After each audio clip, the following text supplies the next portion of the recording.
या वर्षीचा उन्हाळा आठवला जरी तरी अंगावरती काटा येतो.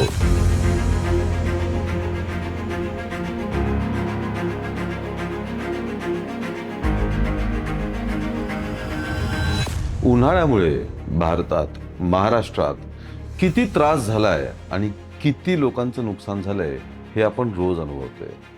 घराबाहेर निघणं आपण जवळपास बंद करून टाकलं होतं. उष्माघाताचे सुद्धा बरेच बळी गेलेले आहेत. पण आपल्याकडे भारतात जेव्हा अशा प्रकारचा उन्हाळा असतो तेव्हा बरेच लोक फिरण्यासाठी थंड हवेचं ठिकाण निवडतात.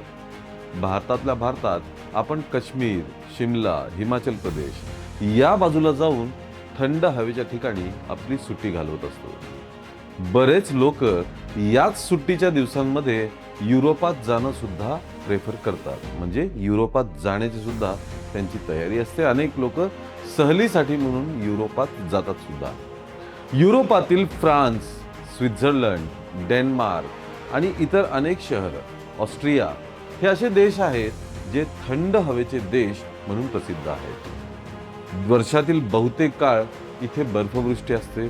सुंदर निसर्ग, थंड हवा यामुळे इथे नेहमीच आल्हाददायक वातावरण असतं. पण आता सध्या युरोपमधील याच देशांमधल्या नागरिकांना सुद्धा तिथे राहणं मुश्किल झालेलं आहे.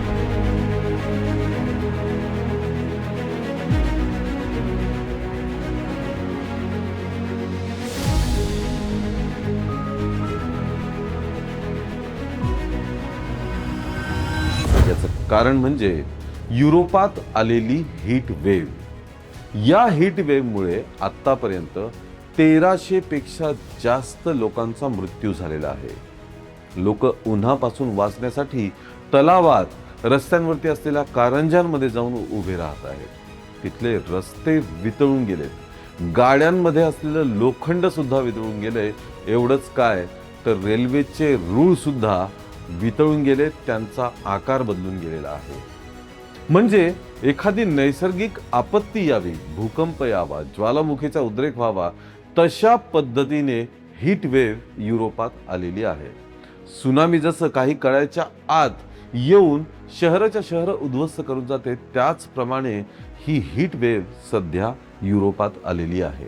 ही हीट वेव्ह नेमकी का आलेली आहे, तिथलं तापमान नेमकं किती वाढलंय आणि लोकांना त्याचा इतका जास्त त्रास का होतोय, हे सर्व आपण या व्हिडिओच्या माध्यमातून समजावून घेऊया.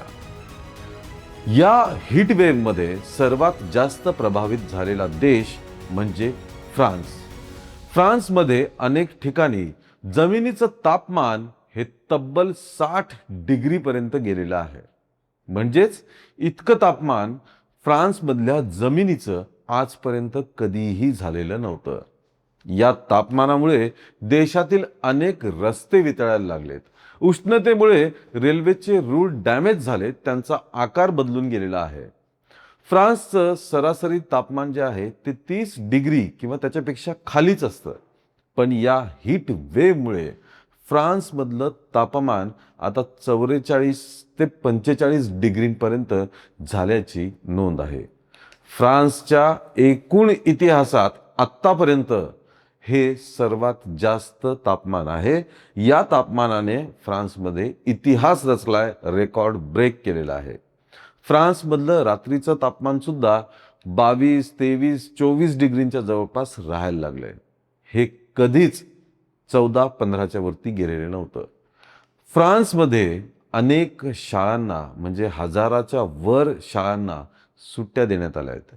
कॉलेजेस, युनिव्हर्सिटी इथे सुद्धा सुट्ट्या देण्यात आलेल्या आहेत. जर्मनीमध्ये सुद्धा उष्णतेमुळे अशाच प्रकारची परिस्थिती दिसून येत आहे. तिथे सुद्धा रस्ते वितळणं, गाड्यांचा पत्रा, लोखंडी पत्रा वितळणं, रेल्वेचे रूळ त्यांचा आकार बदलून जाणं हे जर्मनीमध्ये सुद्धा होतंय. त्यामुळे तिथे सुद्धा रेल्वे गाड्या जवळपास बंद झालेल्या आहेत. अगदी तुरळक रेल्वे तिथे सुरू आहे. जर्मनीतील ड्रेविड शहरात 41.5 डिग्री सेल्सिअस इतकं तापमान नोंदवलं गेलेलं आहे. जर्मनीच्या सुद्धा इतिहासात हे सर्वात जास्त तापमान आपल्याला बघायला मिळत आहे. त्याचप्रमाणे युरोपातील इतर शहरांमध्ये सुद्धा कमी अधिक प्रमाणात हीच परिस्थिती दिसून येते. जर्मनीमध्ये रात्रीचं तापमान 30 डिग्री सेल्सिअस पर्यंत झालेलं आपल्याला बघायला मिळतंय. इतकं तापमान, रात्रीच्या वेळचं जे तापमान आहे ते जर्मनीच्या इतिहासात कधी दिवसासुद्धा इतकं झालेलं नव्हतं. त्याचप्रमाणे ब्रिटन, जे पर्यटकांचा सर्वात आवडता देश आहे, या ब्रिटनमध्ये सुद्धा हीट वेव्हमुळे हाहाकार झालेला आहे. या आठवड्यात ब्रिटनमध्ये जवळपास 35 ते 36 डिग्री सेल्सिअस तापमानाची नोंद करण्यात आलेली आहे. त्यामुळे या तापमानाने सुद्धा ब्रिटनचे सर्व रेकॉर्ड ब्रेक केलेले आहेत. दक्षिण इंग्लंडमध्ये हे तापमान 36 डिग्रींपेक्षा जास्त पोहोचलेला आहे. हा सुद्धा युरोपाच्या इतिहासातला एक नवीन रेकॉर्ड मानलं जातं. बरं, हे सगळं का होतंय? ब्रिटन असो, जर्मनी असो, फ्रान्स असो, स्वित्झर्लंड असो, इथे इतक्या मोठ्या प्रमाणात तापमान अचानक का वाढतंय? म्हणजे नैसर्गिक आपत्तीसारखं तापमान का वाढतंय हे आपण समजून घेऊया. युरोपमधल्या या रेकॉर्ड ब्रेक टेम्परेचर मागे काही नैसर्गिक कारण आहेत. यामागचं पहिलं आणि मोठं कारण म्हणजे ओमेगा ब्लॉक. या ओमेगा ब्लॉकमुळे थांबलेले वारे जे आहेत ते युरोपमध्येच लॉक झालेले आहेत. उष्ण वारे जे तिथनं वाहून जातात हे नैसर्गिक एका प्रक्रियेमुळे तिथेच ब्लॉक झालेत आणि युरोप खंडावर सध्या हवेत एक हाय प्रेशर सिस्टीम तयार झालेली आहे. उच्च दाबाची एक सिस्टीम तयार झालेली आहे. याला थोडक्यात समजून घ्यायचं असेल तर आपल्या घरातला जो प्रेशर कुकर असतो त्याचं उदाहरण यासाठी अगदी तंतोतंत लागू पडतं. युरोप, ज्याच्या दोन्ही बाजूला ही लो प्रेशर सिस्टम आणि मध्यभागी हाय प्रेशर सिस्टम चालू झालेली आहे, त्याचाच अर्थ आफ्रिकेमधनं येणारे उष्ण आणि कोरडी हवा ही युरोपमध्ये अडकून राहिलेली आहे. आफ्रिकेवरनं येणारी उष्ण हवा जी आहे ती युरोपमध्ये अडकून राहिलेली आहे आणि त्याच्यामुळे तिथली थंड हवा जी आहे ती नष्ट होत गेली आणि पावसाच्या ढगांना तिथल्या हवामानात प्रवेश करणं अवघड झालंय. याला वातावरणातलं ट्रॅफिक जॅम असं सुद्धा आपण म्हणू शकता. हाय प्रेशरमुळे येणारी हवा तिथेच अडकून राहिली, दुसऱ्या बाजूने निघून गेली नाही आणि पावसाचे जे ढग आहेत किंवा थंड हवा जी आहे ती युरोप खंडावरती एंटर करू शकत नाही. त्याच्यामुळेच हवामानाच्या नकाशावर याचा आकार ग्रीक लेटर ओमेगा सारखा दिसतो. त्यामुळेच या परिस्थितीला ओमेगा ब्लॉक असं नाव देण्यात आलेलं आहे. युरोप खंडात सध्या जी प्रचंड उष्णता जाणवत आहे त्यामागचं सगळ्यात मोठं कारण हेच आहे. जेव्हा हवेमध्ये ओमेगा ब्लॉक तयार होतो तेव्हा हीट डोम सारखी परिस्थिती निर्माण होते. सूर्याच्या उष्णतेमुळे पृथ्वीचं तापमान वाढतं आणि उष्ण हवा वरच्या दिशेने जाण्याचा प्रयत्न करते, पण इवर असलेल्या हाय प्रेशर सिस्टीममुळे ही उष्ण हवा पुन्हा खाली ढकलली जाते. हवा खाली ढकलली गेल्यामुळे तिच्यावरती आणखीनच प्रेशर वाढतं आणि ती आणखी गरम होते. त्यामुळे प्रेशर कुकर सारखी परिस्थिती निर्माण होते. हीच परिस्थिती सध्या युरोपमध्ये निर्माण झालेली आहे. खरं तर युरोप हा थंड हवामानाचा प्रदेश आहे. तिथली सगळी व्यवस्था जी आहे ती थंड हवामानाला तोंड देण्यासाठी बनलेली आहे. हे आहे दुसरं कारण.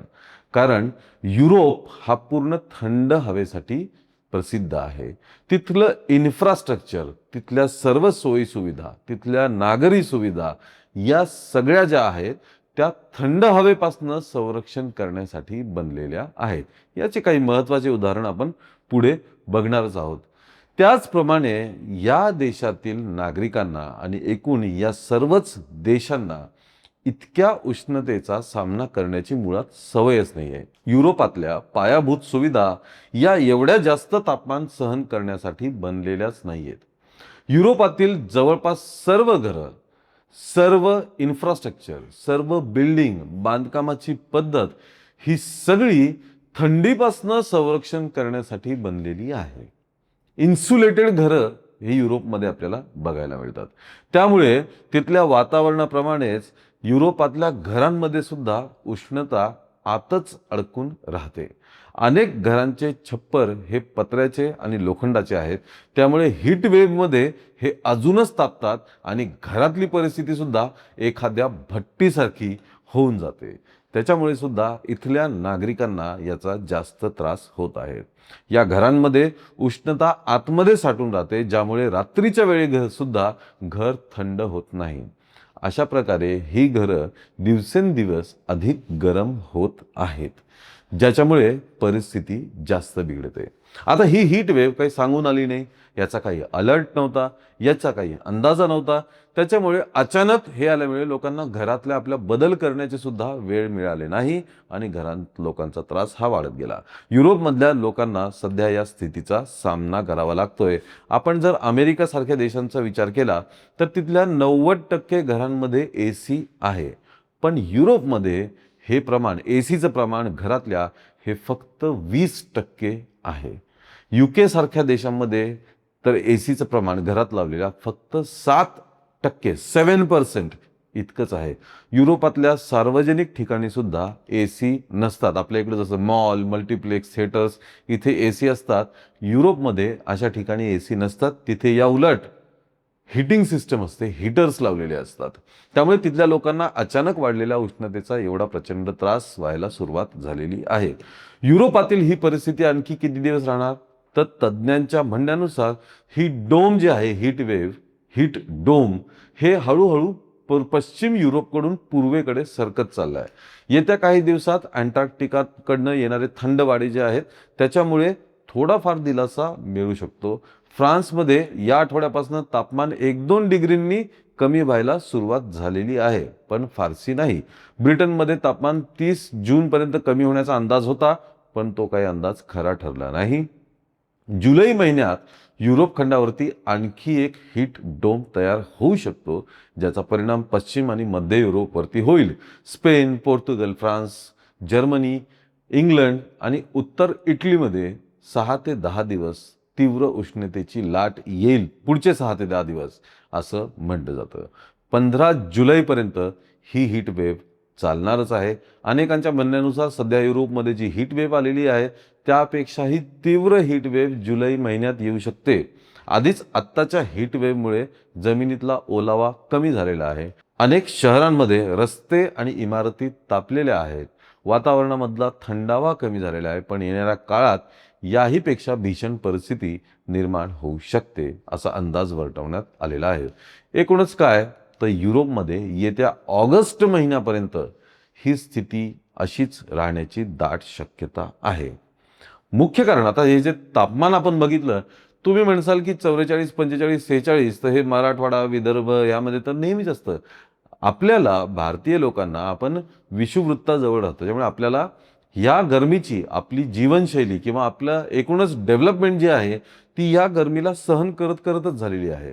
त्यामुळे आपल्याला ही गरमी सहन होते. पण युरोप जे आहे त्यांना ही गरमी अतिशय त्रासदायक ठरते, कारण त्यांना 20-21 डिग्रीपेक्षा जास्त तापमानाची मुळातच सवय नाही. विचार करा, मराठवाड्यात आणि विदर्भात अचानक बर्फ पडायला लागला आणि 6-6 महिने बर्फ पडला तर आपण ही परिस्थिती सहन करू शकणार नाही. युरोपमध्ये सुद्धा तिथल्या लोकांची अपब्रिंगिंग, त्यांचं जीवन हे थंड वातावरणात झालेलं असल्यामुळे त्यांना ही हीट वेव्ह सहन होत नाहीये. 1300 पेक्षा जास्त लोकांचा मृत्यू झालेला आहे. मित्रांनो, या सर्व माहितीवरती तुम्हाला काय वाटतं हे आम्हाला कमेंट करून नक्की कळवा. या व्हिडिओला लाईक आणि शेअर करा आणि आमच्या धक्काबुक्की या चॅनलला ताबडतोब सबस्क्राईब करा. धन्यवाद.